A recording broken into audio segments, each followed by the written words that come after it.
Where Trav go? Oh.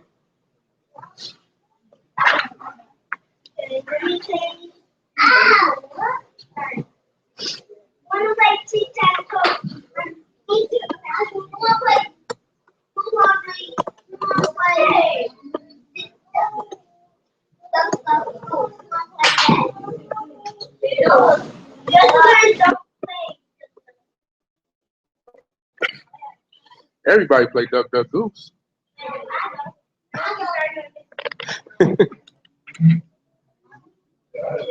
What you got against Duck Duck Goose?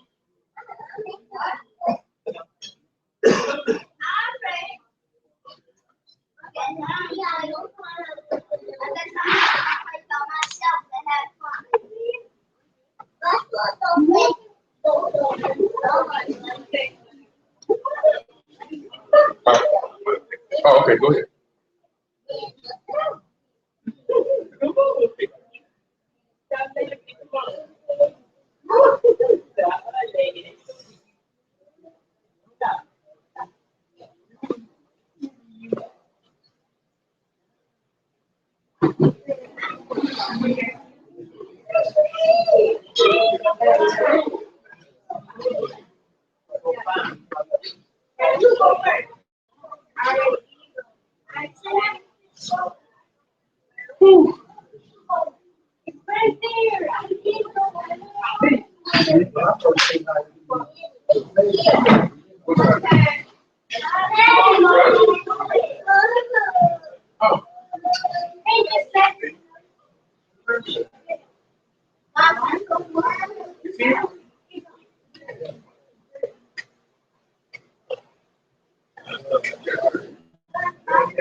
I'm saying it's your house.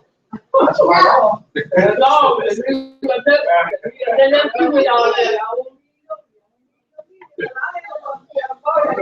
Who's supposed to be barbecuing? You. Nobody told me that. They already said you. They said you don't know. I'm about to say nobody did that but your wife. Nobody did that but your wife. She probably tried to get that with you. Yeah, he gonna barbecue. I ain't heard that.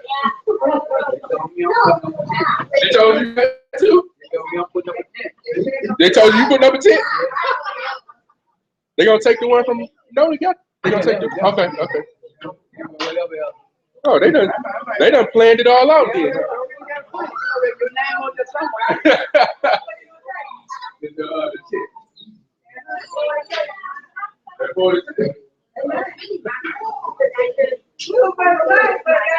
I know.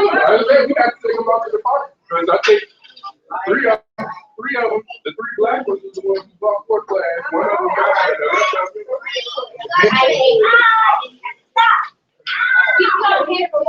Ready?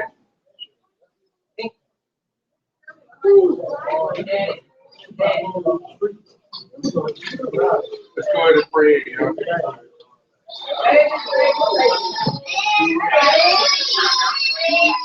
What you doing?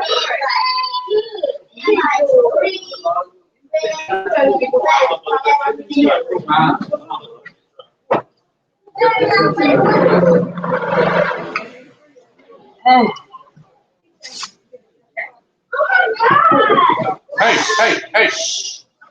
Time to pray.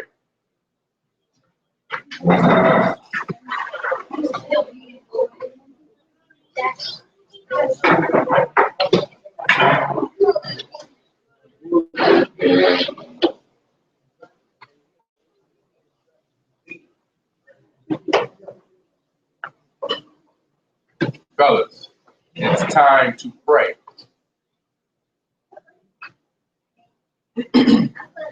Nah, I mean you too. All minds clear? Deuteronomy, or Devarim, chapter 6, at verse 4. Hear, O Yisrael, Yahuwah our Elohim, Yahuwah is one.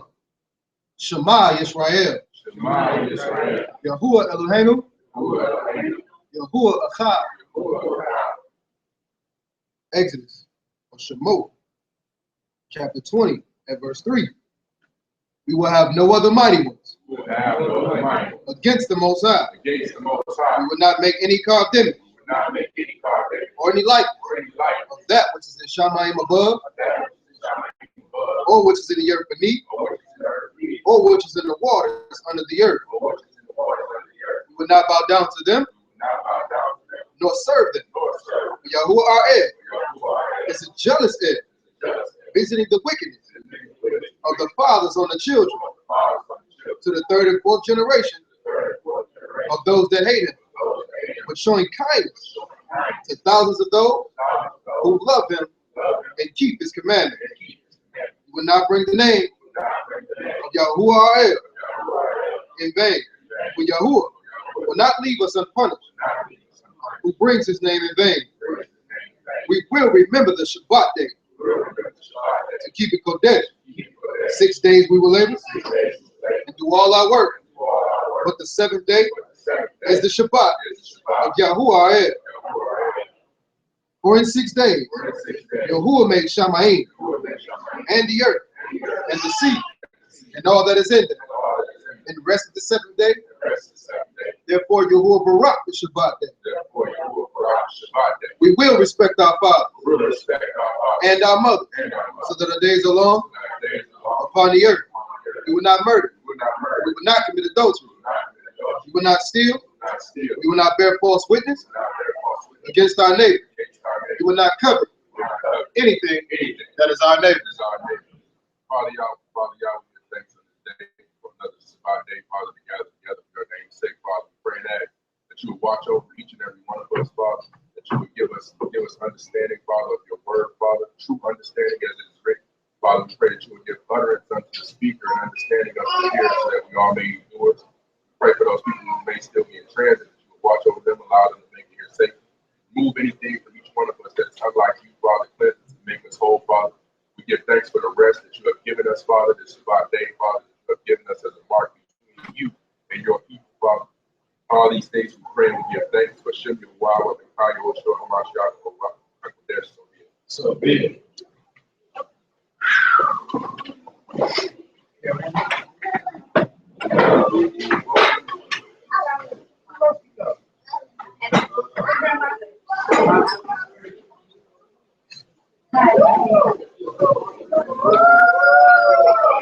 Hey, don't do that.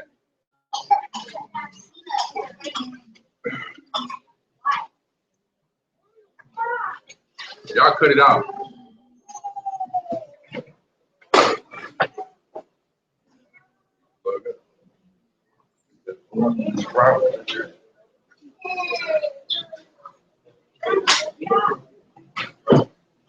Do I need to say it again? Be quiet.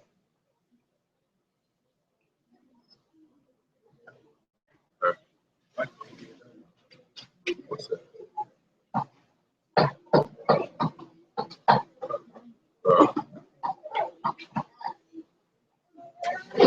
Shabbat shalom. Shabbat shalom. We made it. We made it. Another week. All right. No, it's only a handful of us here today. It's all right. Still gonna get in this book. Let's we're gonna deal with man's emotions today. First, I'm gonna ask y'all, what are emotions? Anybody? Please mute or silence your phones, everybody. Emojis. Not emojis. Emotions. Huh? What'd you say? I said feelings. Feelings? Yes, that's true. Anything else? Feelings. Feelings.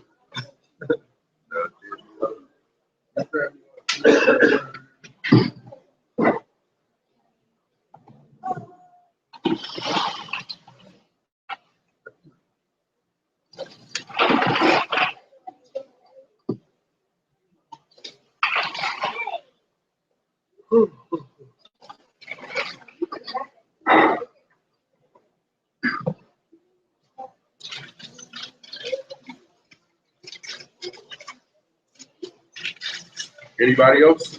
Feelings? Say again? Men's response? Yeah, man. I think when I say man, I mean man. Man, right. Response to everyday activity. Man's response to everyday activities. That's a good one. That's a good one. Feelings, emotions are definitely,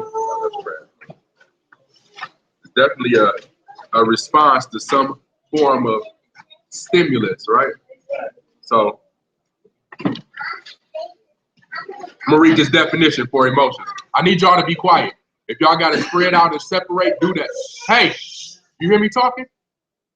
If y'all gotta spread out and separate, do it. But be quiet. Tear the sheets out the book and move. Did you hear me? What? Whatever. Give Nani his own page. And that way y'all not on top of each other and y'all not fighting, fussing and fighting over the book. Take your page and move to your own seat and y'all spread out. Hey, don't pull that seat out from under him.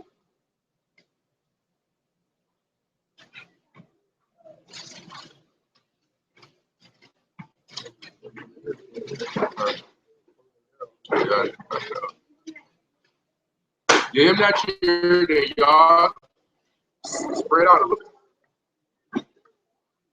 There you go. Isn't that a whole lot better? All right. So I'm gonna read this definition for emotion. It says, an affective, not effective, affective state of consciousness in which joy, sorrow, fear, hate, or the like is experienced, as distinguished from cognitive states of consciousness. Any of the feelings of joy, sorrow, fear, hate, and love. So, like Sister Wanda said, feelings, like it says in the beginning, affective, which means, like Brother Martin said, reaction, right? Or response. So, where did they come from? Most High? You sure? You sure? The Most High? Why? Well, why did he give us feelings? How? Because he has feelings. Yeah, you're very wise. Let's grab Genesis 1 and 27.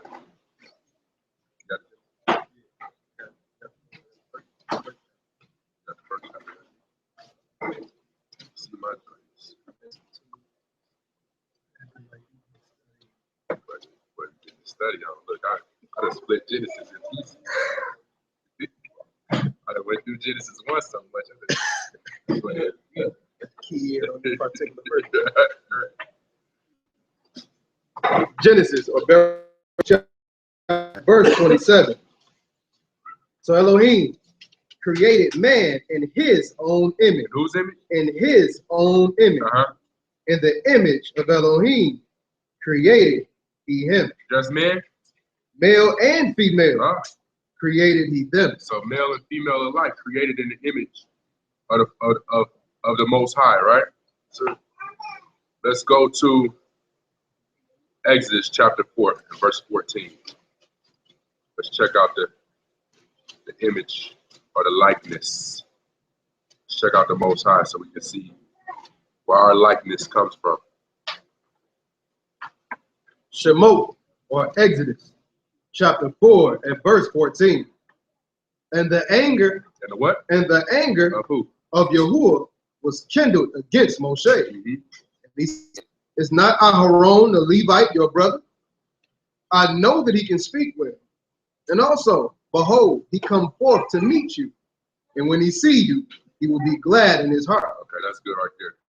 So we go back to chapter 3, right? I think Quab dealt with this in the lesson where the most high and Moses was having this conversation. You know, when the messenger appeared to him in the burning bush, right? And he's like, yo, I want you to go and talk to Pharaoh and tell him to let the people go. And Moses is like, but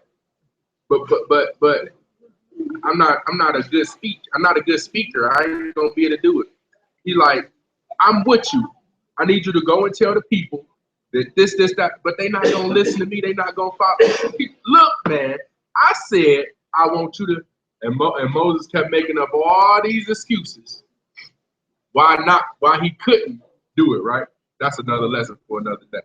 But the Most High started getting upset with him. Anybody relate to that? Go do, tell the children, go do, but I said go. So in similar fashion, the Most High got angry with Moses because Moses kept making all these excuses as to why he couldn't do something. So it says in verse 14, and the anger of Yah was kindled, right? So he wasn't mad at first, but Moses, yeah, he added fuel to the fire, so to speak. He kindled his anger, right? And we understand, as emotional beings, we understand how that can happen. So we see that the Most High is expressing anger, which is an emotion here. Let's go to Psalms 37 and 28.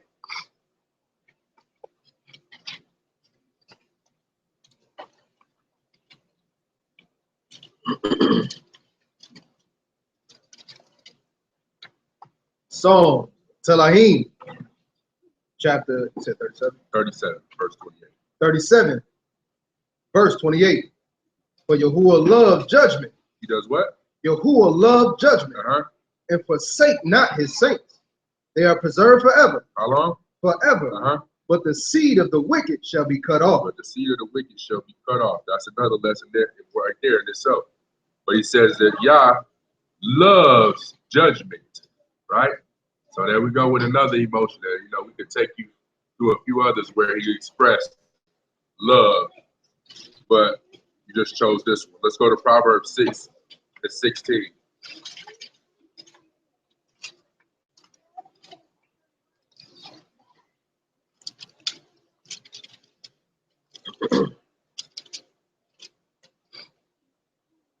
Proverbs chapter 6 and verse 16.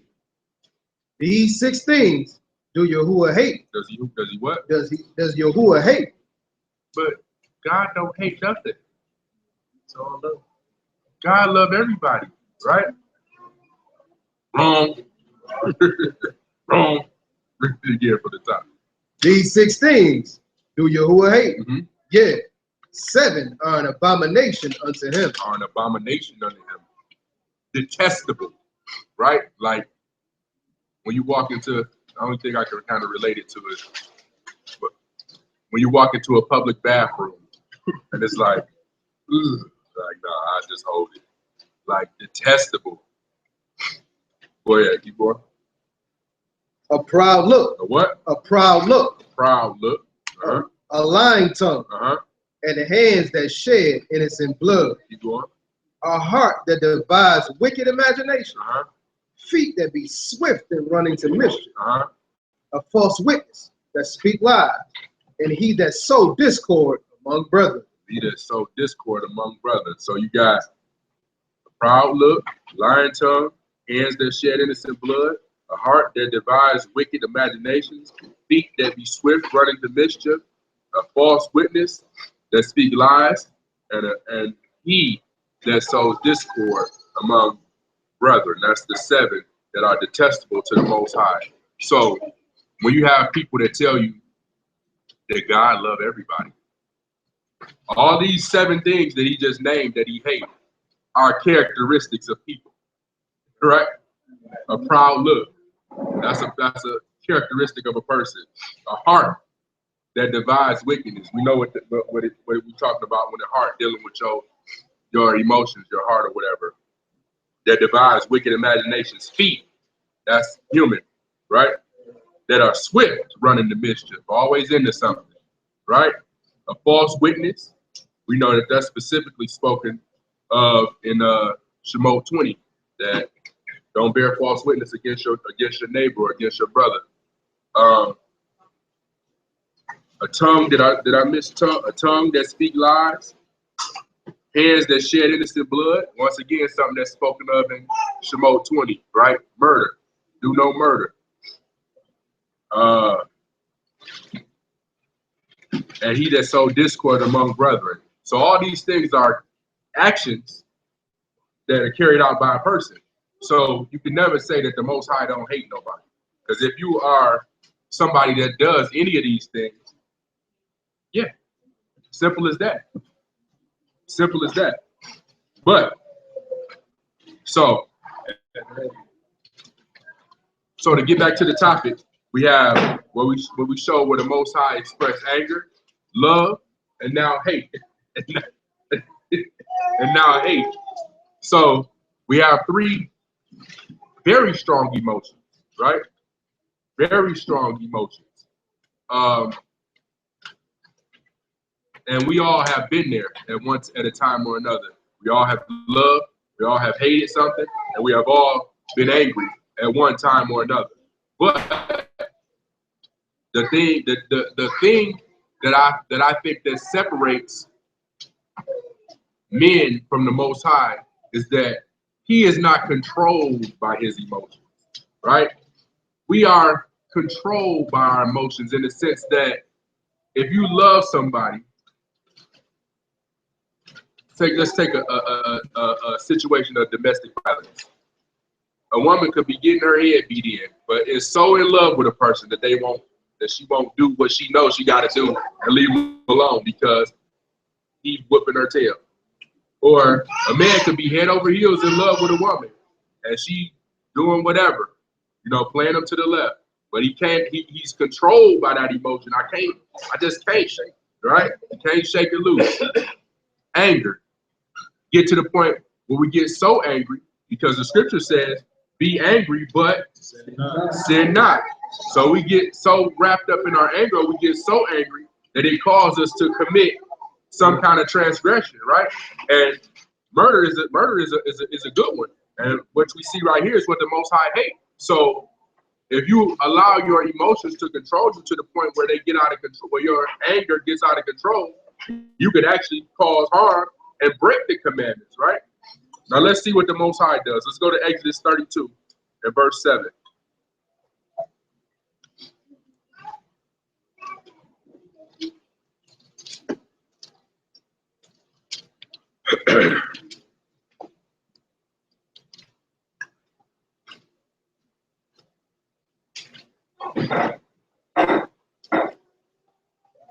Verse 7. Exodus, or Shemot, chapter 32, at verse 7. And Yahuwah said unto Moshe, go, get you down, for your people which you brought out of the land of Egypt have corrupted themselves. So, right here, we see the Most High all through the book. I have brought you out of the land of Egypt, out of the house of bondage. You are my people, right? The same thing. The same thing we do as parents. Soon as the kids do something wrong, you be like, look at your wife or your husband. Get your son. You know, we want to put him off on somebody else. Did you see what your son did? You know what I'm saying? So look at the Most High said to Moses, verse 7. And Yahuwah said unto Moshe, get you down, for your people. For your people, which you brought out of Egypt. Out of the land of Egypt, have corrupted themselves. Pass it right off on Moses. Moses, go get your people, man. They tripping. The same way, right? Keep going. They have turned aside quickly. They have done what? They have turned aside quickly. I just brought them out, and they done already turned. Go ahead. Out of the way which I commanded them, they have made them a molten calf and worshipped it, and have sacrificed thereunto, and said, these be your gods, O Yisrael, which have brought you up out of the land of Egypt. Now, mind you, just like 8 chapters ago, between 8 and 12 chapters ago, they was just standing at the mountain, made covenant with the Most High. Everything that you said, we gonna do. And not even, but 12 chapters later, I'm not sure how much time has passed, but he say they quickly turned. And then and then made a whole nother idol and said, this is who brought us out of Egypt. All they have to do is be left alone for a few minutes. I mean, and we know as parents, you sitting there doing whatever you're doing, and you like, it's too quiet. It's just kids in the something going. And you might sneak over the room. And, I do it. Get your, or what y'all in there doing? Nothing. Something going on. Once it's too quiet, usually means something going on. But keep going. Verse 9. And Yah said unto Moshe, I have seen this people, and behold, it is a stiff-necked people. Now therefore let me alone, that my wrath wax hot against them, that I may consume them, and I will make of you a great nation. So, what do you say? Now therefore let me alone. He was so mad, like, man, Moses, just leave me alone. I don't even want to talk no more. I'm about to go smash all of them out, and I'm gonna make some new people from you. And let's jump down to verse 13. Let's see what Moses said. Verse 13. Remember Abraham, Isaac, and Israel, your servants, to whom you swear by your own self, and said unto them, I will multiply your seed as the stars of Shamaim. And all this land that I have spoken of will I give unto your seed, and they shall inherit it forever. So remember the covenant that you made with Abraham, Isaac, and Jacob. Verse 14. And Yahuwah repented of the evil which he thought to do to his people. Okay, so we see here, just to touch on a couple points. Repentance, true repentance, turning away from, right? That's true repentance. But it says he turned away, or he repented of the evil which he thought to do unto his people.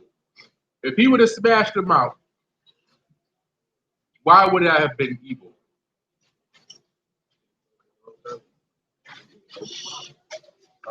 Say again.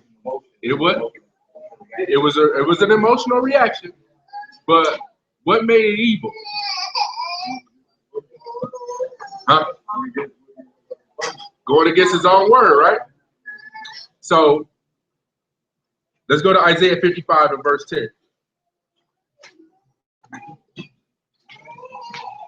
You said he would have been justified for smashing? Kinda, but not really. I'm gonna say kinda, but not really. I'm gonna show you why. But we talking about that. But 55 and 10. Isaiah 55 and 10? Yeah, Isaiah 55. Isaiah chapter 55 and verse 10. For as the rain come down and the snow from Shamaim, and return not there, but water the earth, and make it bring forth and bud, that it may give seed to the sower and bread to the eater. Verse 11. So shall my word that goeth forth out of my mouth, it shall not return unto me void. What? It shall not return unto me void. But what? But it shall accomplish that which I please, and it shall prosper in the thing whereunto I sent you. So his word that when he made covenant with Abraham, with Isaac, and with Jacob, that Isaac was going to be the son of the promise, and that the descendants of Abraham was going to be more than the stars, right? That was his word. That was his own covenant. So if he was to then smash everybody out, his word would have been void. It would have been nullified because he made covenant. He made promise, and just like we weren't supposed to break our end of the covenant, he's not going to break his end of the covenant. So that's why when he went to do this thing, that's why Moses jumped to that right there. Remember what you said. You swore by your own self. Remember? Yeah, you're right, Moses. I did do that. I can't. But that I can't do it. But he wanted to. Let's go to Proverbs 25.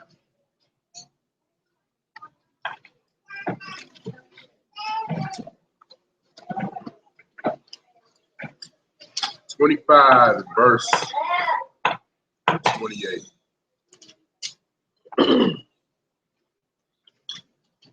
Proverbs chapter 25 and verse 28.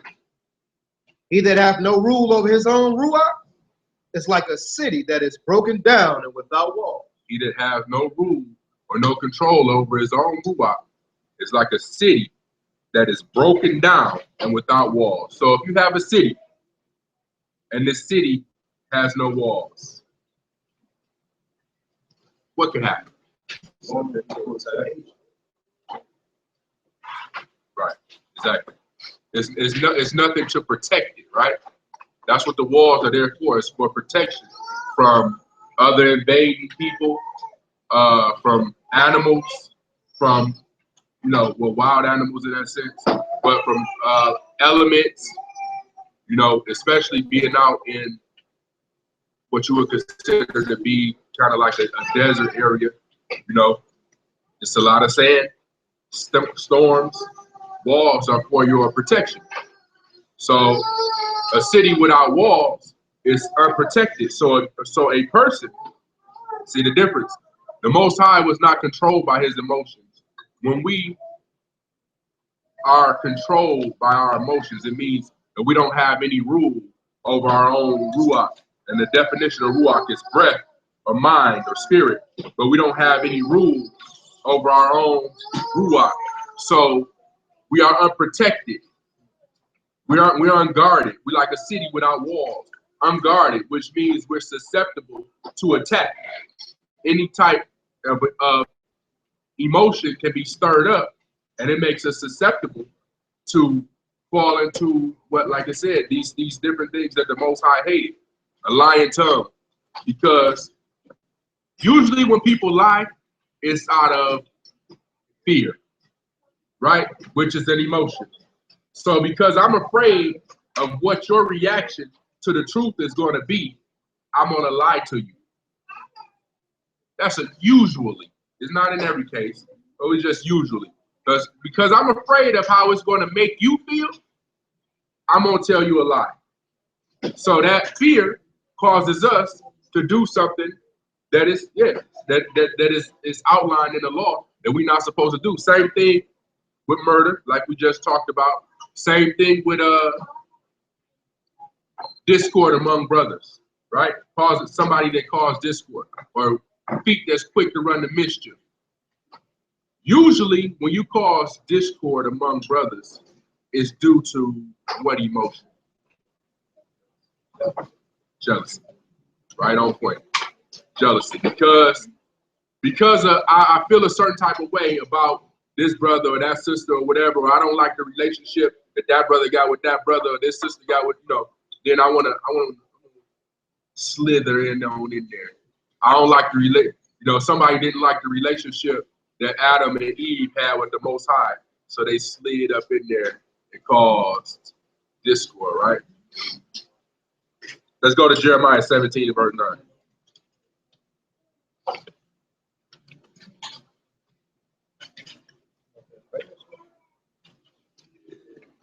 Yeah, that famous joint.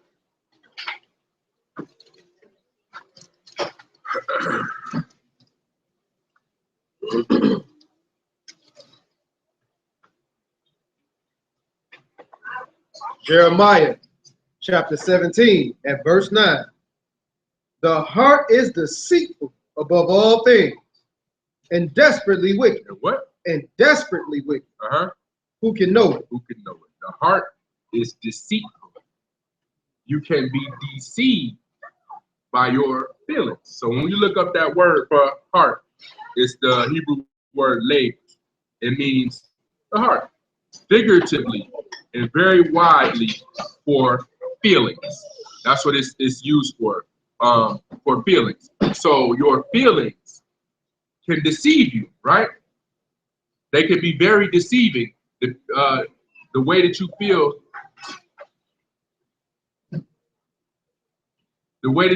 can be very deceiving.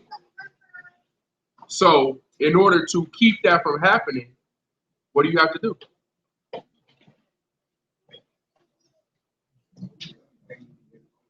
I'll repeat it. Your feelings or your heart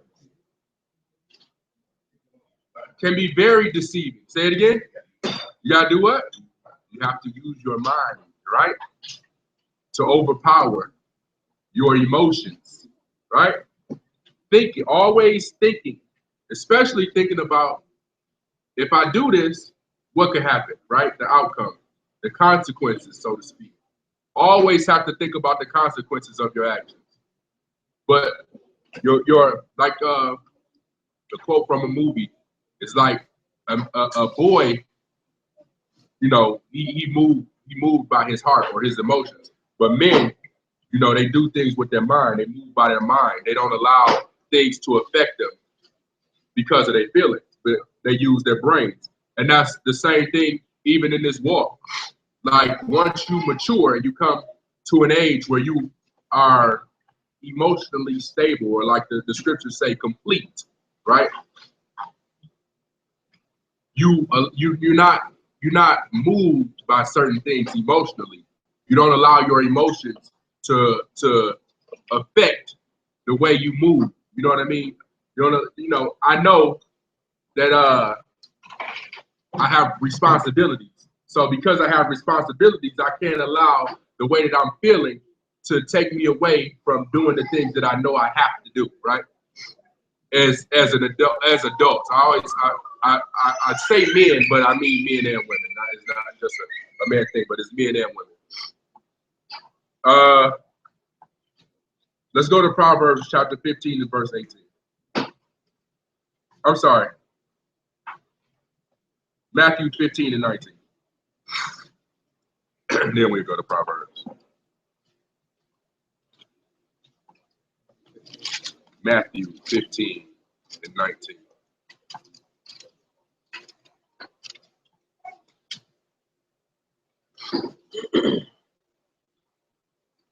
But Yahoo, or Matthew chapter 15 and verse 19.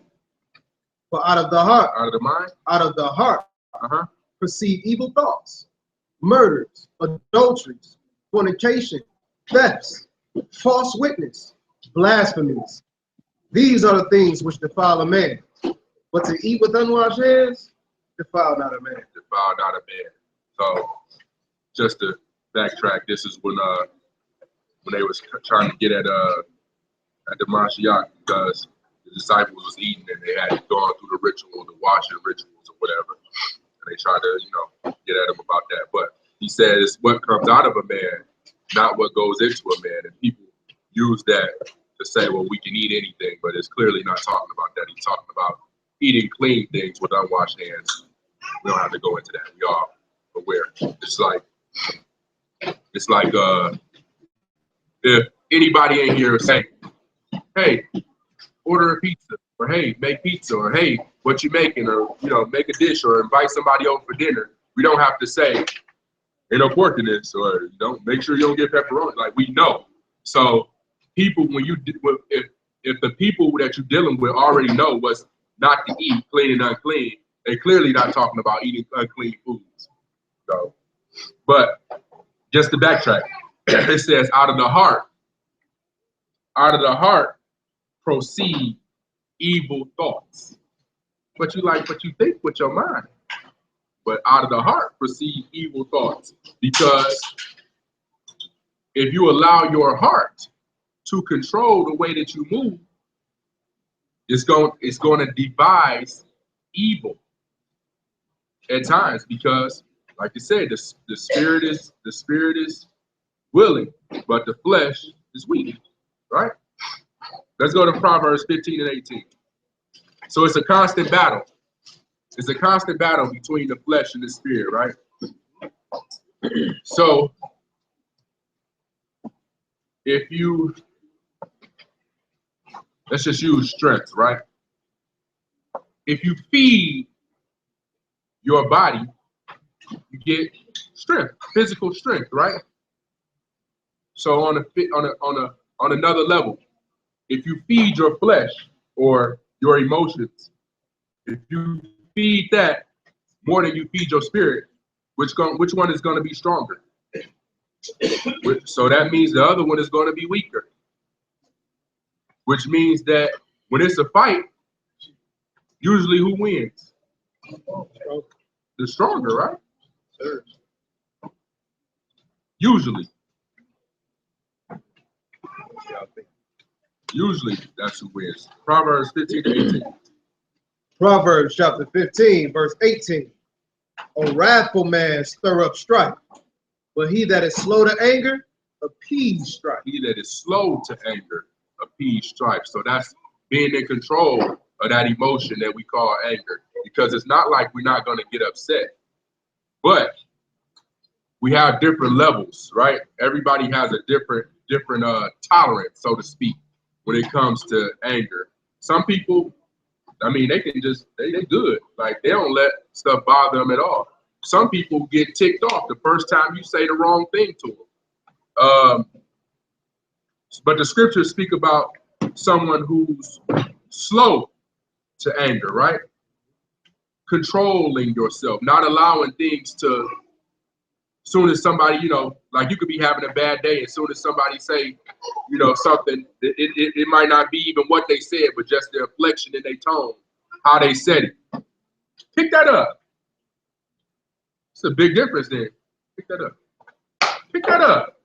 It's the same thing, but and so you feeling a certain type of way already. You like, the first thing you gonna say is, you pick it up. I ain't picking up nothing. I've been picking stuff up all day. You know what I mean? Right? So you see it down there too, you can pick it up, right? But because we're not slow, not slow to act, somebody you should have that under control. That's what we gotta do as as mature adults. That's what we have to do. Control that. Put it in check, right? You could be having a bad day, but it's like sometimes it's just a look. Pick that up. Who you talking to? Look, right? But but like the scriptures say, a wrathful man stirs up strife, but somebody that's slow to anger appease strife. You diffuse conflict, right? I try my best to do that kind of stuff, to try to diffuse conflict. I try to give people the benefit of the doubt in most cases and diffuse a situation rather than stirring it up. By the way, you're real good at it. Yeah, you're real good. Thank you. Proverbs 16 and 32.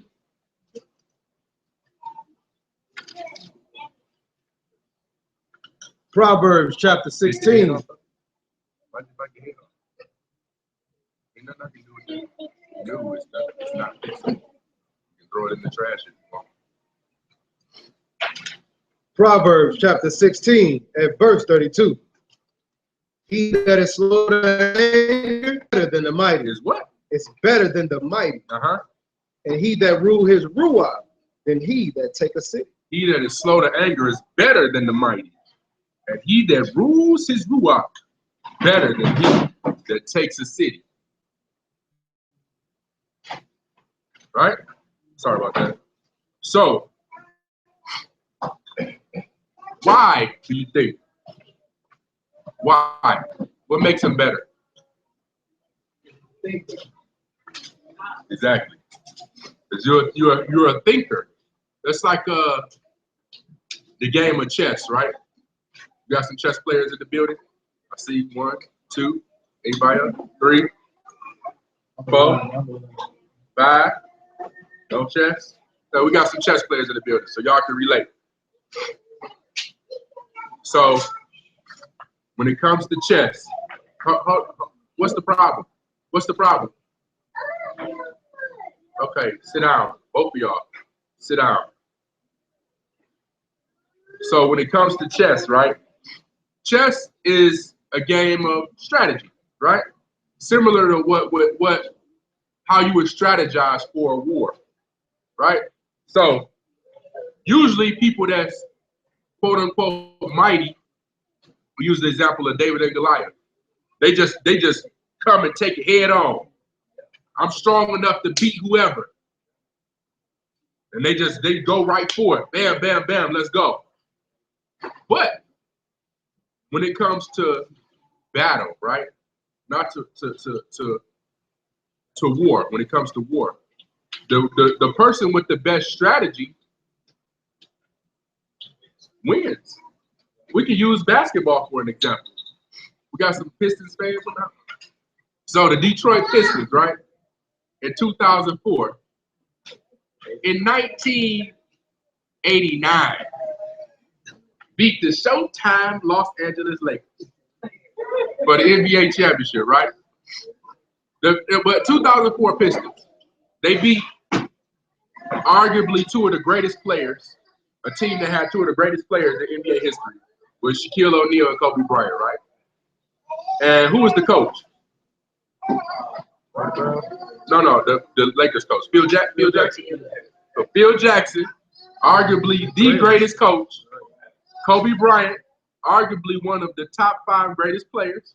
Shaquille O'Neal, arguably top 5 greatest players. Well, arguably one of the best centers in NBA history.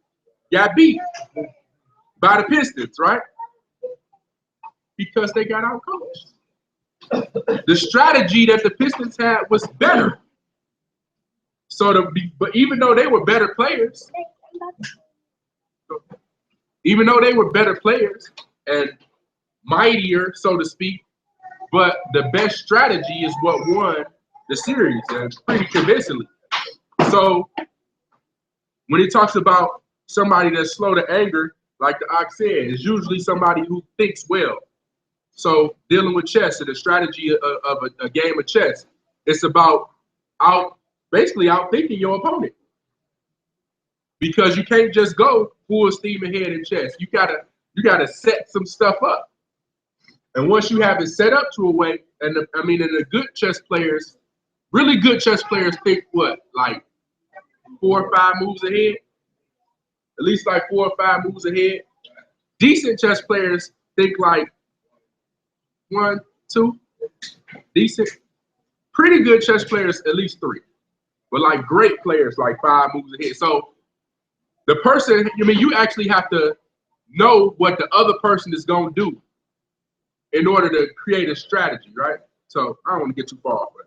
But a thinker is usually better at someone who's stronger as it pertains to strategy, right? So dealing it, like to relate it to this war. When things happen, not just going head on to deal with the problem. Sometimes you have to think about what's the best strategy in order to rectify the situation, right? What? Something we can all relate to. Issues within the relationship, right? If you upset your spouse, I don't know, not nobody in here, I know y'all, somebody somewhere. But if you upset your significant other, right? There are ways to deal with it. Usually, the head-on approach ain't the best way. Usually, sometimes you got to think about it. Or if you done did something to tick them off and you want to make things right, you got, what am I gonna do? maybe I should just go get some flowers or go buy a gift or go, you do what you gotta do. You gotta think what's the best method in order to make this better, Let's go to Proverbs 19 and verse 11.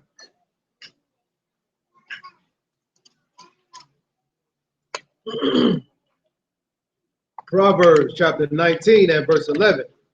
The discretion of a man defer his anger, and it is his esteem to pass over a transgression. It's his esteem to pass over transgression. That esteem is an ornament or beauty to pass over a transgression. The discretion of a man defers his anger. Being discreet, keeping it low, keeping everything intact. It defers allowing something to upset you. And I talk about this all the time. When people, let me see how to put this. When people who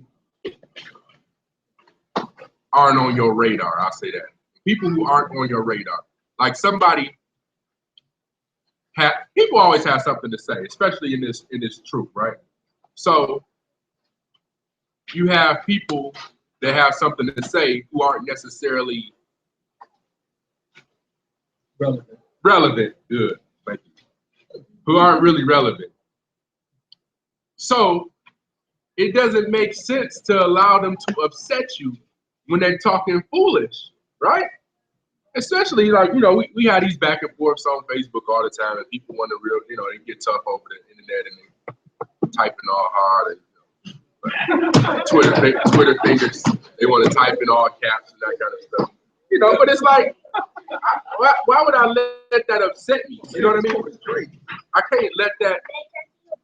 No, go sit down. Go sit down. But I try my best not to allow stuff like that to upset me, because you can't move me. Why would I let you, who are irrelevant, move me? Why? That really shows a lack of maturity on my part. If I let somebody who really doesn't matter to me move me. And I say it all the time. The people that is in this room on a weekly basis are the people that matter to me. These are the people who I break bread with. Our families, play together. Our kids play together. Like, these are the people who I care about. Like, I don't even know you, so it don't really matter what you have to say. I tell the Ak all the time, the dogs bark at the moon, but you'll never see the moon bark back. Right? What's the point? What's the point? Yeah, you barking, but why would I even, I'm on another level than you are. Not to be like proud, but it's just like what you're saying cannot affect me because you don't matter. The people in this room are who matters. You follow what I'm saying? Your family, the people we break bread with. This is who's relevant, in my opinion. Let's go James 1 and 18.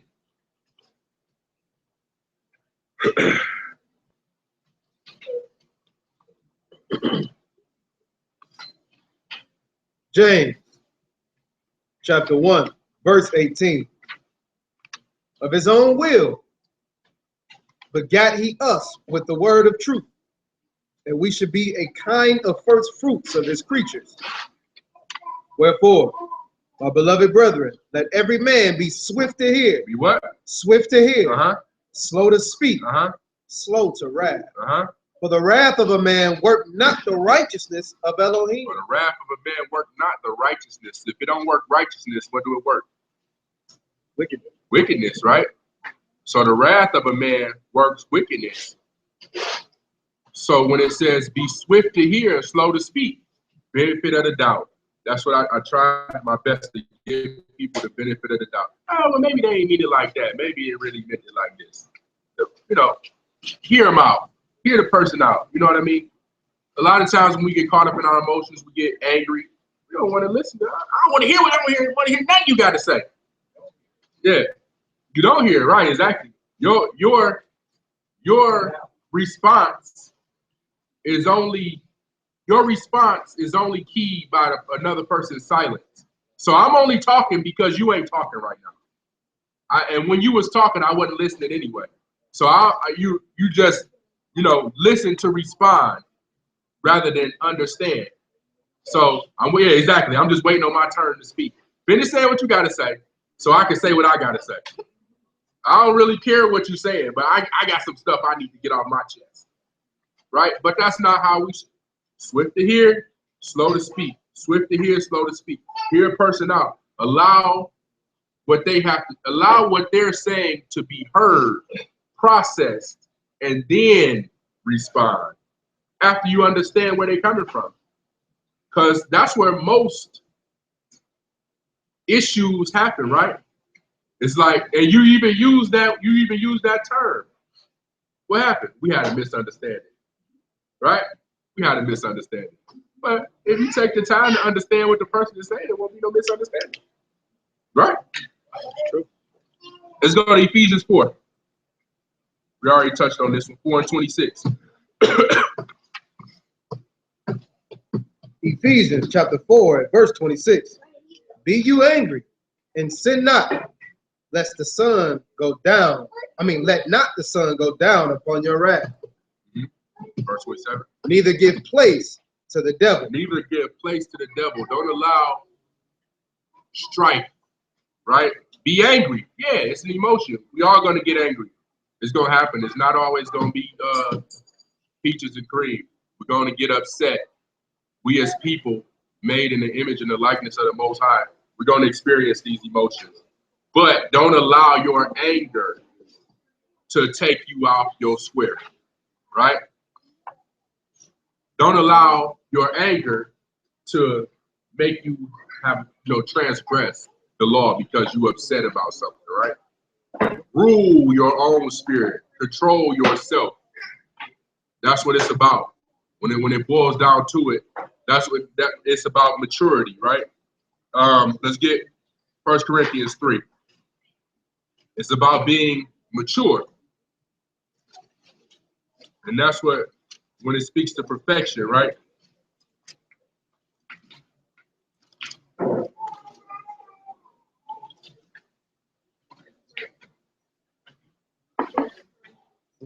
First Corinthians 3,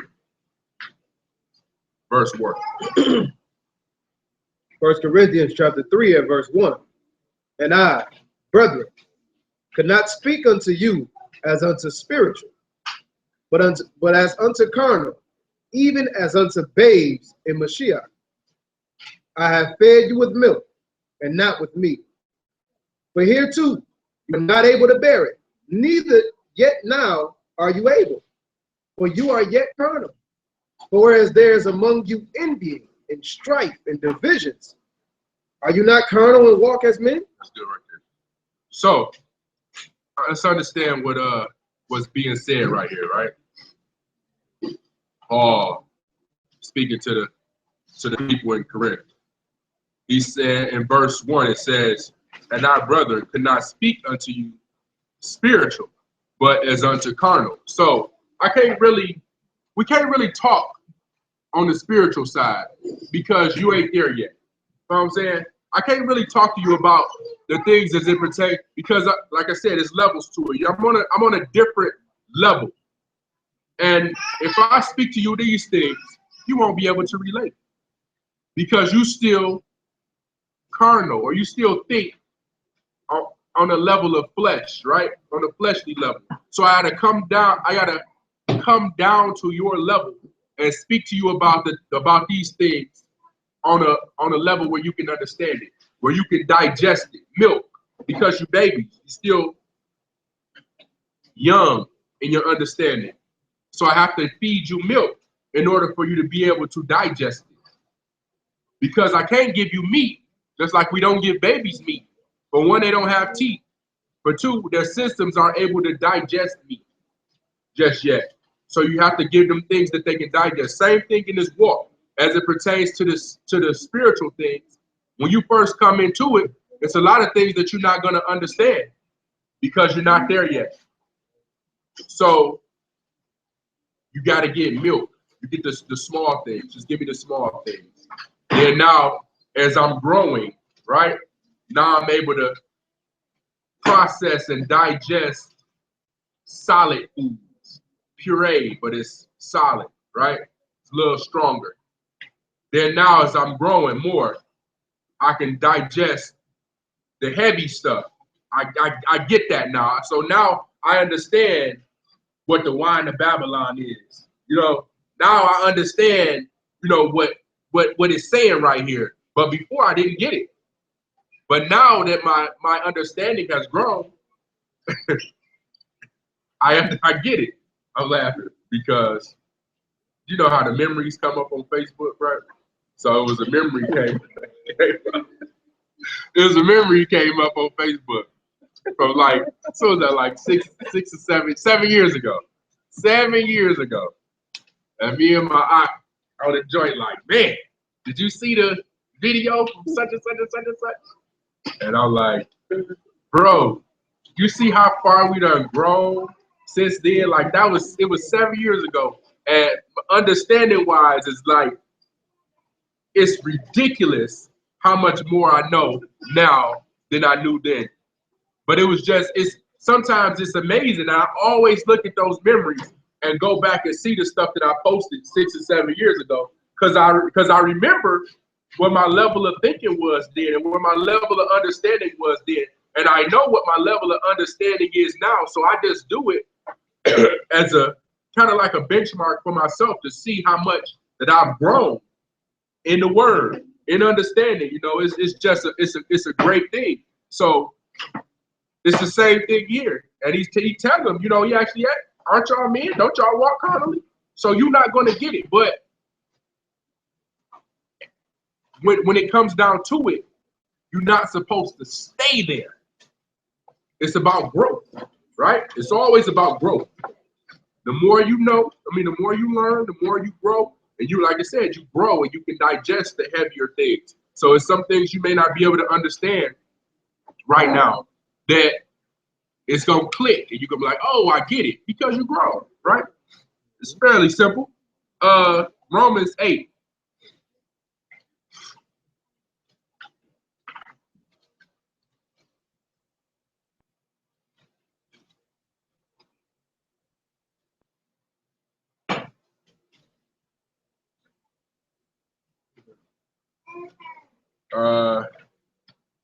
Verse 5. Romans chapter 8 and verse 5. For they that are after the flesh do mind the things of the flesh, but they that are after the Ruach, things of the Ruach. To be carnally minded is death. Is what? It's death. But to be spiritually minded is life and peace. Life and peace. Go ahead. Why? Because the carnal mind. Because the carnal mind, or thinking with your flesh, or, you know, from a carnal point of view, is what? It's enmity. Is what? It's enmity. Enmity with who? Against Elohim. So enmity, making you an enemy, an adversary.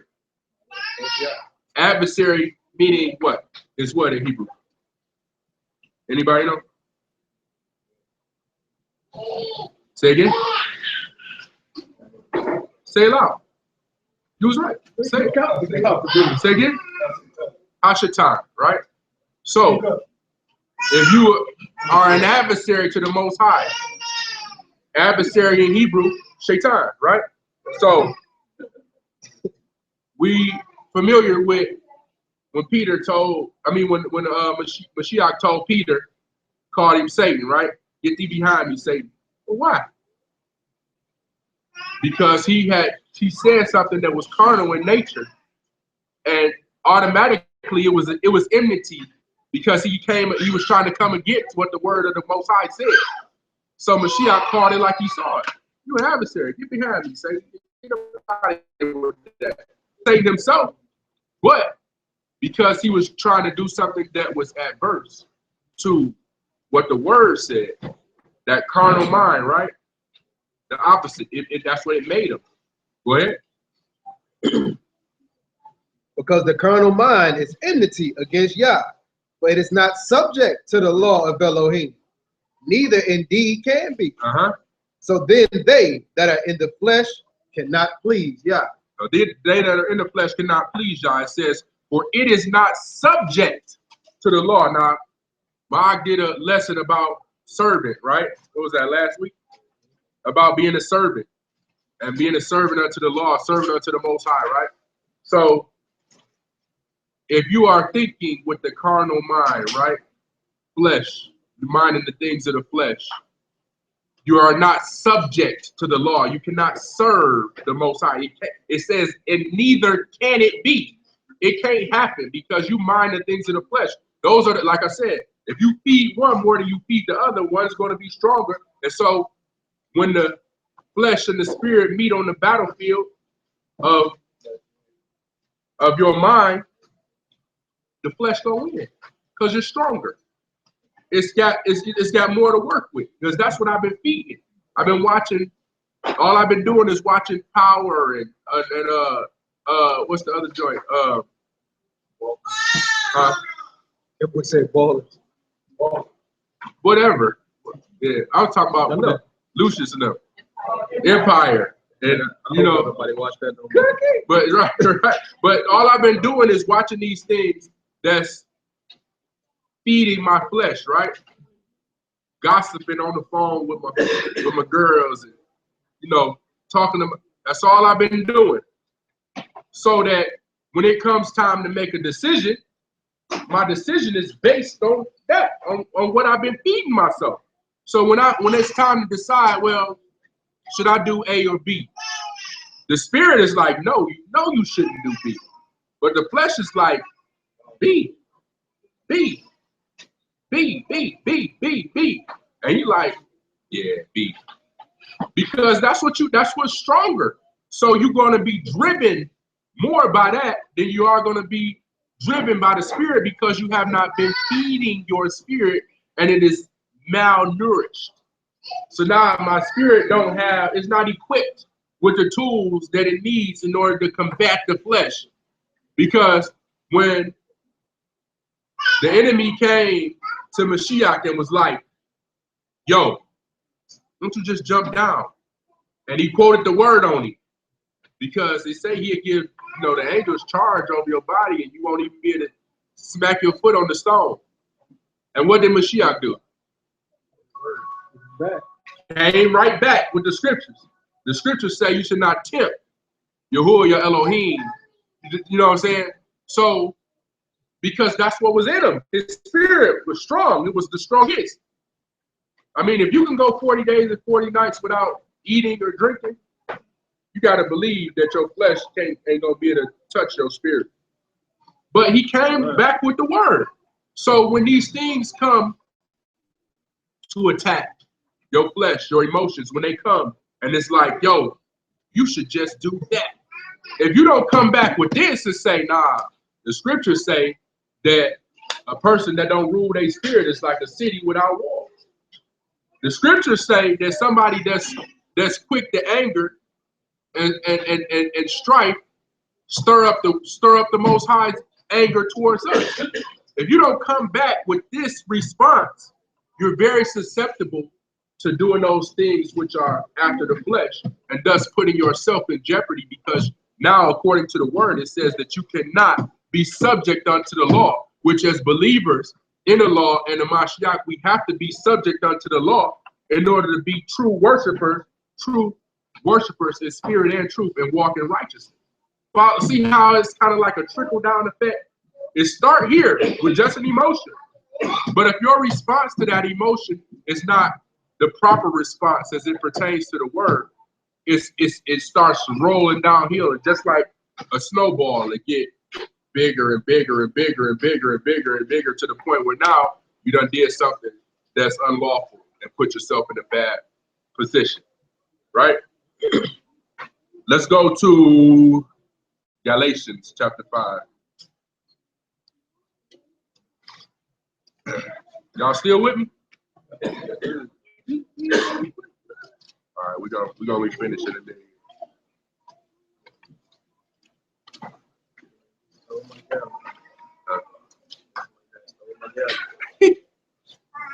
Five and verse 16. Galatians chapter 5 at verse 16. This I say then, walk in the Ruach, and you shall not fulfill the lust of the flesh. Right? Stop right there. And that's what we just said, right? You walk and you mind those things that are of the spirit, then you shall not fulfill the lusts of the flesh. Right? Jump down to verse 19. Verse 19. Now the works of the flesh are manifest, which are these: adultery, fornication, uncleanness, lasciviousness, idolatry, witchcraft, hatred, variance, emulations, wrath, strife, sedition, heresies, envyings, murder, drunkenness, revelings, and such like of those which I tell you before, as I have also told you in the time past, that they which do such things shall not inherit the kingdom of Yah. But the fruits of the Ruach. That's good. Bottom line, they that do such things shall not inherit the kingdom. We got a place for you, but it ain't there. I don't know anybody that want to be in that upper place. Let's jump back up to verse 17. Verse 17. For the flesh lusts against the Ruach, and the Ruach against the flesh. And these are contrary, the one to the other, so that you cannot do the things that you would. But if you be led by the Ruach, What? You are not under the law. You are not under the law, or under the law meaning the penalty of the law, right? Not necessarily, not saying that you don't follow the law, but under the penalty of the law, because you're led by the Spirit. Let's go. Let's go. Mark 14 and 38.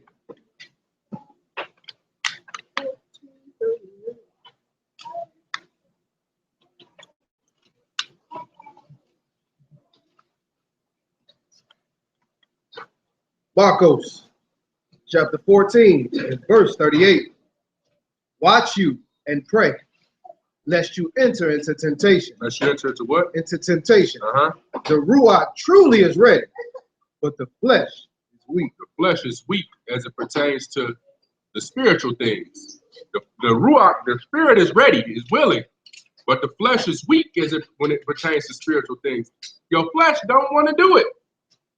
So that's simple. Your flesh don't want to do it. Like it could be something as simple as keeping Shabbat, right? Very simple. The rules of Shabbat, the rules of keeping Shabbat are pretty simple, not too difficult to maintain, but might get hungry.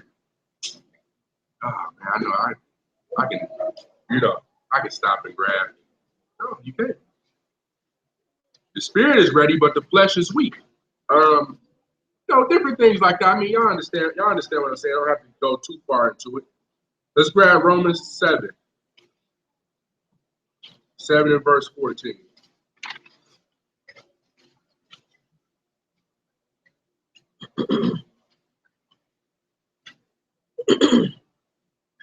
Romans chapter 7 and verse 14. For we know that the law is spiritual, but I am carnal, sold under sin. But that which I do, I allow not. For what I would, that do I not. But what I hate, that do I. Okay, stop. Y'all get all that? Did y'all get that? Okay, so it says, let's break it down verse by verse. So it says, for we know that the law is spiritual, but I am carnal, sold under sin. Carnal meaning flesh, right?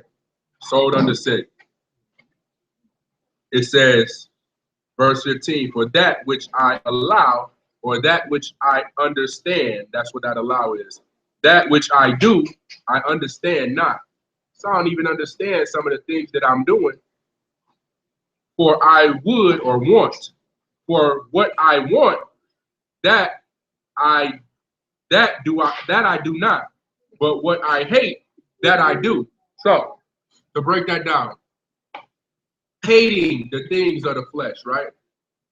That's like what the Most High said, these different things that he hates. are all qualities or actions that's done by people, right? So running the strife, life, we use that as an example. Running feet that's quick to run to mischief or whatever. Always into something. You know, do any of us know those kind of people that always got to be in the middle of something? Always in the middle of drama. It seems like drama just find them, but in actuality, they run to it. They are attracted to drama. It's people that's like that. I know a few, and I'm sure it's some of us. It's a bunch of seats over here that's open. I'm sure it's some of us that know people like that are attracted to drama. So, and then it's other people that, like myself, that can't stand it. That absolutely hates drama. I mean, I can't stand it. I want to stay so far away from drama. When I hear about it, I start walking the other way. I don't even want to hear about it. So he's saying, for that which I understand not, for what I want, that I don't do, but what I hate, that I do. So he want to do the things that's of the spirit, but he actually doing the things that's of the flesh. And he actually saying, I hate the stuff that I do because I know I ain't supposed to do it. Verse 16. If then I do that which I would not, I consent unto the law that it is good. So if then I do that I want not, I consent unto the law. The things that I don't want, I consent unto the law that it is good. Verse 17. Now then, it is no more that I do it, but sin that dwell in me. So it's no more that I do it, but it's the sinful nature of the flesh that wants these things. Like you say, lust of the flesh, lust of the eyes. If your spirit is stronger, I mean, your flesh is stronger than your spirit, excuse me, it longs to do things of the flesh. It wants it. Like, man, you see a nice looking woman and she walk past and you're like, damn. Because that's you walking after the flesh rather than after the spirit. Because you're looking in a way that would cause you to commit a transgression. You know what I'm saying? Verse 18. Verse 18. For I know that in me, that is in my flesh, dwell no good thing.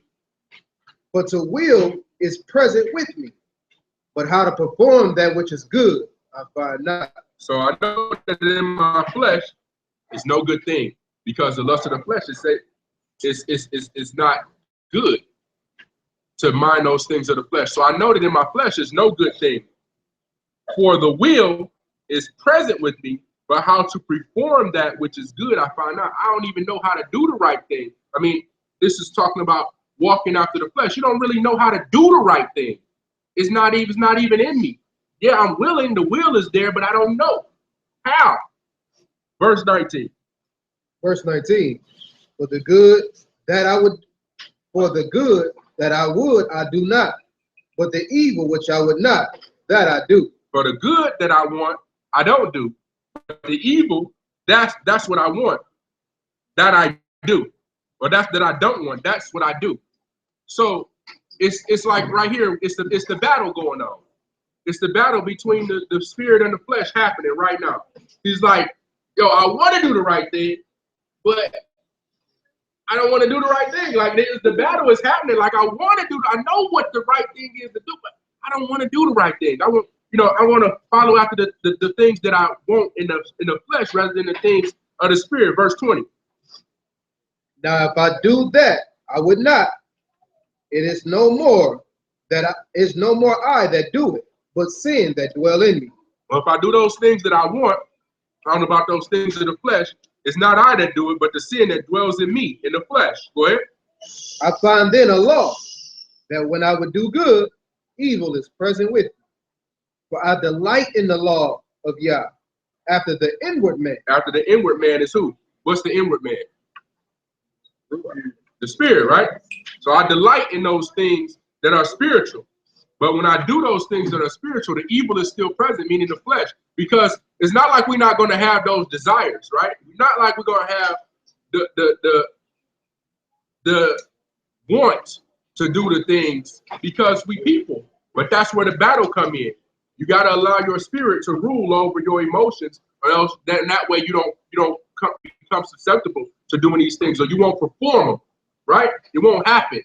You can hold yourself back from doing those things. Let's grab Isaiah 26. Matter of fact, let's grab Joshua 1. And we can finish out with these last two scripts. 3.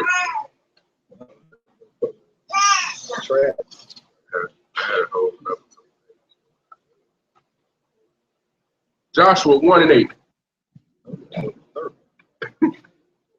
Joshua chapter 1 at verse 8. This book of the law shall not depart out of your mouth, but you shall meditate therein day and night, that you may observe to do according to all that is written therein. For then you shall make your way prosperous, and then you shall have good success. So, simple. That's what it boiled down to. Feed your spirit, you have good success. Right? Real simple. It ain't hard. Hey, don't do that. It's very simple. You make better decisions when you think about it. As it pertains to the word, you make better decisions for your life. Right? It's very simple. Do this, have success. Do the opposite, be unsuccessful. Sounds like a no-brainer to me. Psalms 104. In verse 34.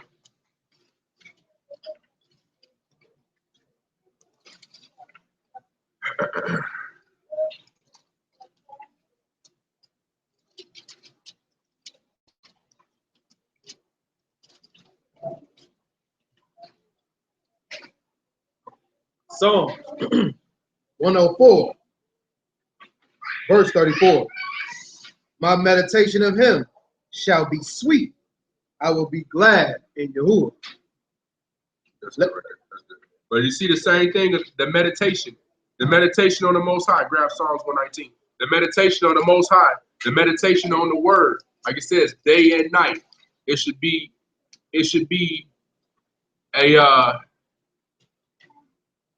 a practice, right? It should be a practice that when you wake up in the morning, find something to read, some form of subject matter to read here.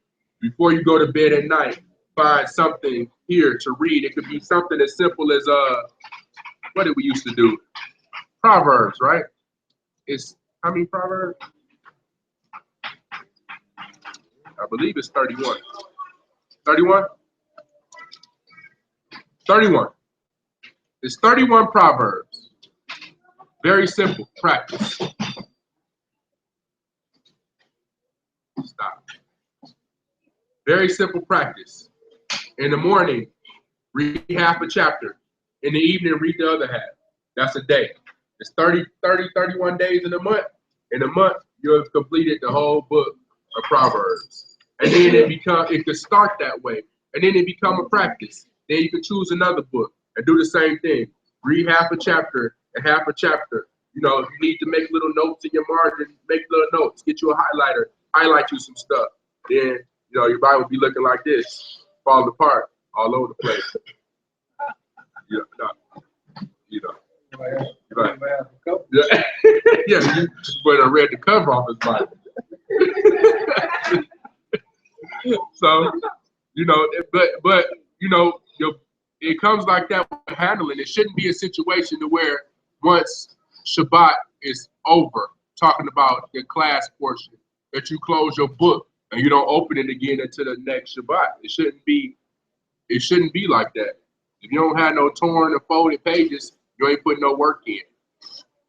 If you don't have nothing highlighted or underlined in your book, you ain't putting no work in.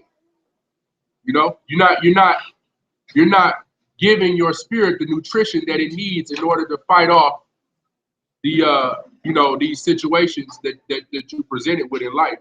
So it's just, like I said, a good practice to get into so you can begin to read something daily. One last scripture, 119 and 97. Telahim 119, verse 97. Oh, how I love your law.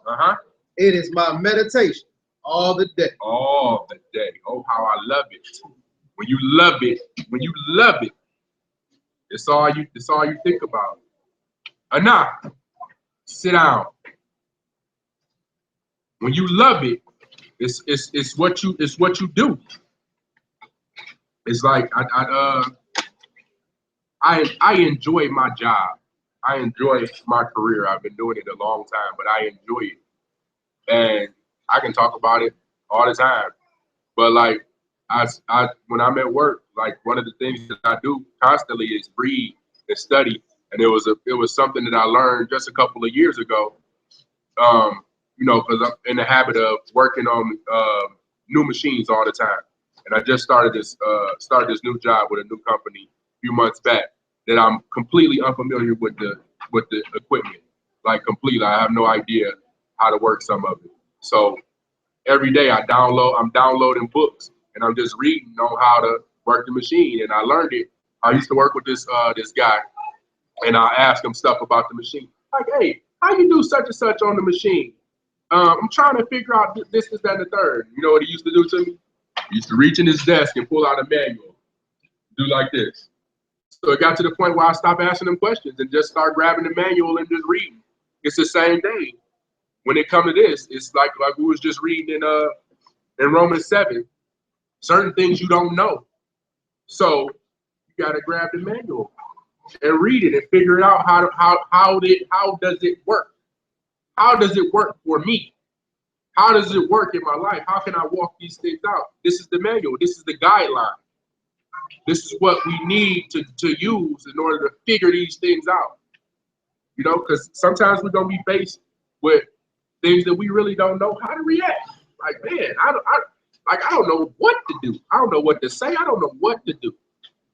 Just right here. It's here. It'll show you. You may not know where to start, but I'm sure that there are 3 gentlemen that will be happy to show you where to start. I know 2. What?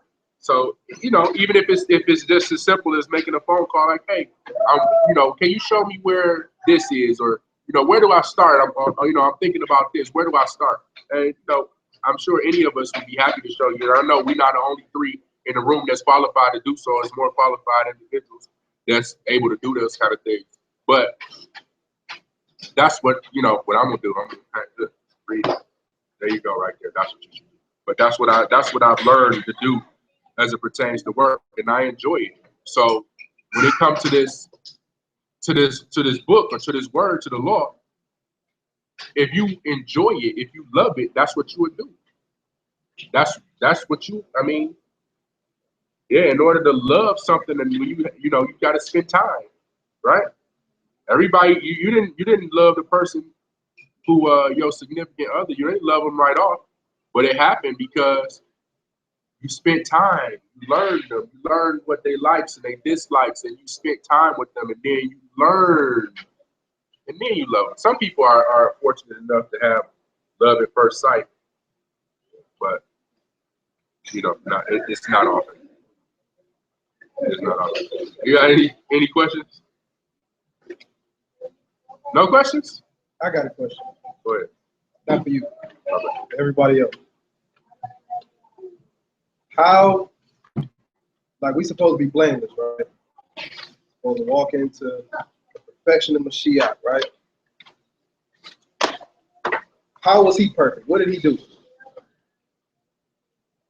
Might know? Follow his father's laws, right? So how do we follow the law? Follow the father's law? But how? Just do it? Huh? Read the Ruach? Read. He just gave us the instructions in Joshua on how to actually keep the law. Like plain and simple. Everybody, oh, the law is hard to do. It's hard to follow. If you read them, they become a part of you. You know what I'm saying? Once they become a part of you, you can't separate the two.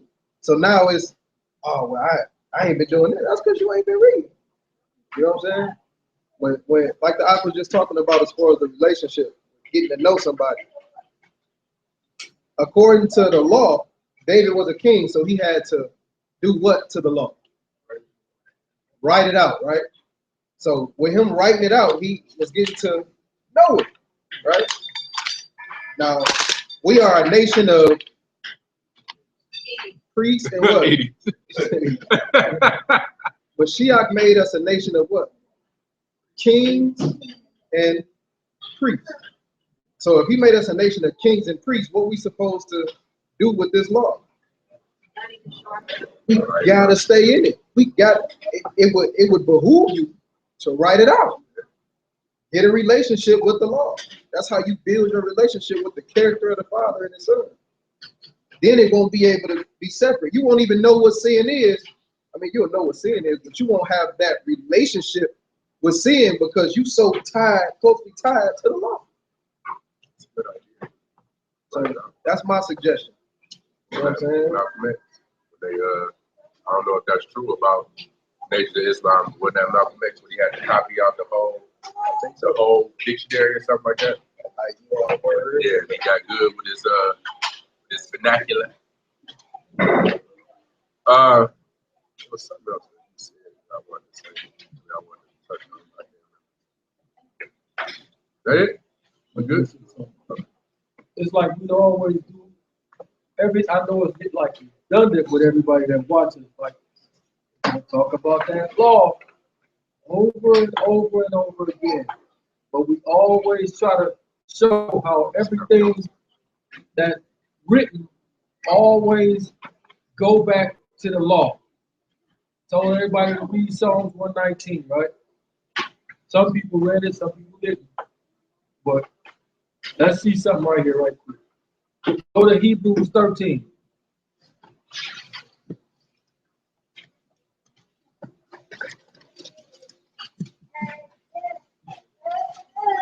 Stay in that.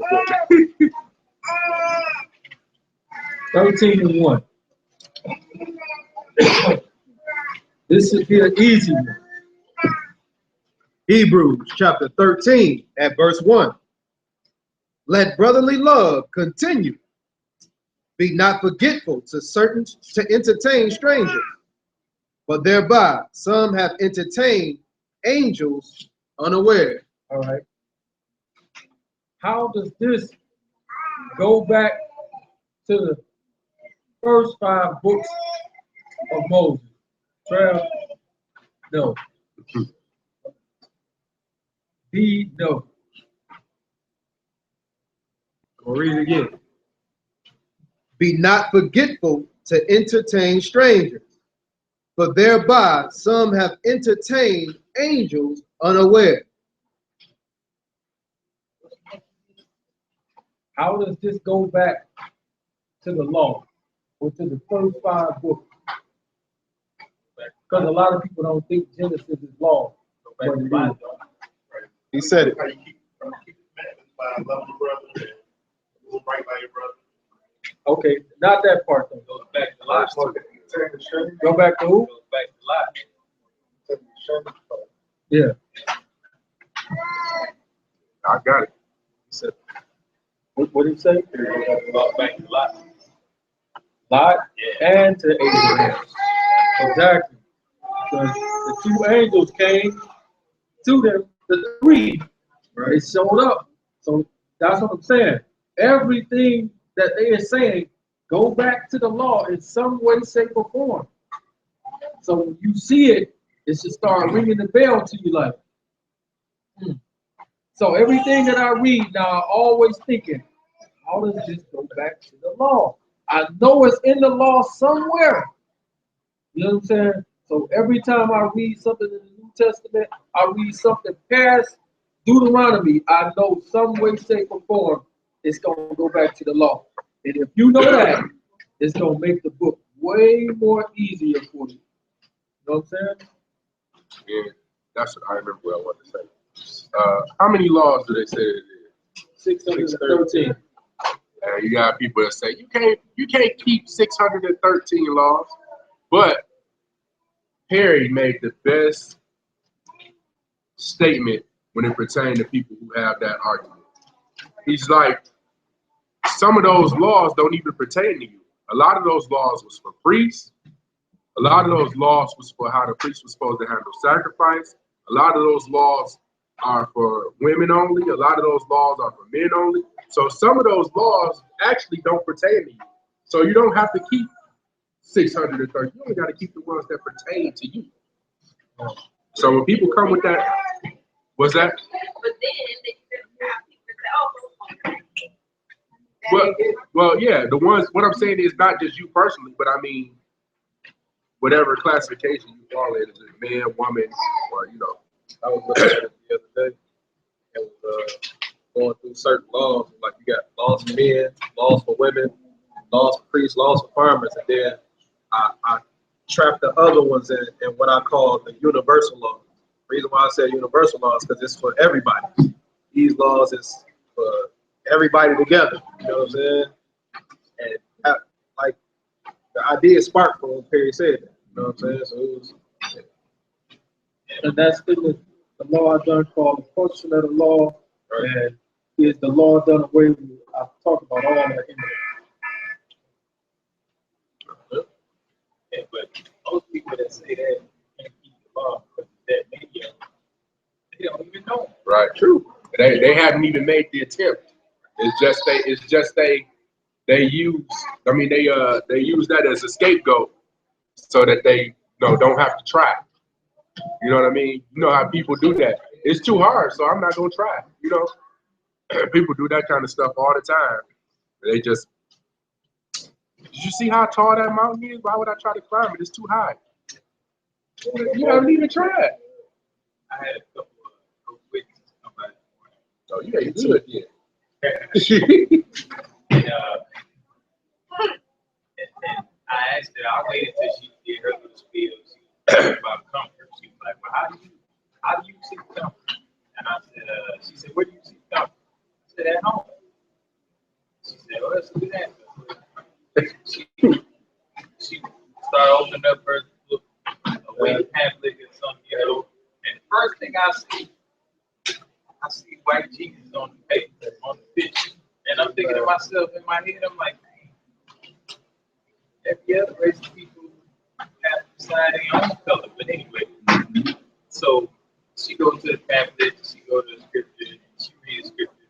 I told her, yeah, I read that scripture, you know, read. And then after she got done, her sister started talking and everything. After they got done with whatever they were saying, I asked them, I said, yeah, you know, who are we? I said, who are you? They was I was like, who are you? You know? And I said, the Most High haven't chosen people. They said, yeah, he used to, but they disobeyed. They disobeyed, and so now it's open to everybody. And I said, well, is that right? So I asked him, I said, what about the law? I said, you gonna keep the law? And it was like, oh no, we don't have to keep the law no more. It's done away with, you know? And I was like, is it? I'm like, how is it done away with? I said, show me the scripture here. Show me the scripture how it's done away with. Find it, but well, it's in there, but we can't find it right now. We gotta get back to you. I said, well, y'all come back, y'all come today. I said, y'all come today, we can discuss it, you know? And I asked him, I said, well, did the Messiah keep the law? They said, yeah, he kept the law. I said, what about Paul? Did he keep the law too? Well, he did keep it until he became a Christian. I was like, I said, oh, He did keep it until he became. But after that, they didn't want to talk no more. See how go here? No. They came by my house this morning too. They got the thing for they buck. They had to call like 5 of them over there. Monica, they don't come over no more to the house, do they? They gonna scratch me off today. Right. So, Make sure you take that address off the list, man. They took you off the list. I walked in, asked the tank, what are you here for? What you here for? They asked you what you was doing? Asked the tank is bad. As soon as I walked They in, knew you already? no, they were Oh. just mad, Oh, I like, thought they was like, yo, what you come over here for? too bad. it was bold today. The lady gonna say she trying to teach me about the comfort, like the uncle said, right? So I was like, well, let me go and get my Bible. No, I'm glad you ain't got your Bible. So she go to the scripture. I said, well, what gives you comfort? She was like, oh, well, you know, Christ, he gives me comfort. You know, being a Christian give me comfort. I said, what about the keeping of the commandments? I went to the joint of Romans 15. You know what I'm saying? Through the scriptures, we get comfort, right? Oh, well, I came to your door. I came to bring it to you. You gonna teach me? Straight up and down. I came to your door. Man, listen, you gonna get this one. Right, you gonna get it. You gonna get it. Like it or not. Man, Like it or not. tell him. Yeah, they definitely gonna scratch me up. Oh, okay. Okay. Yo, you so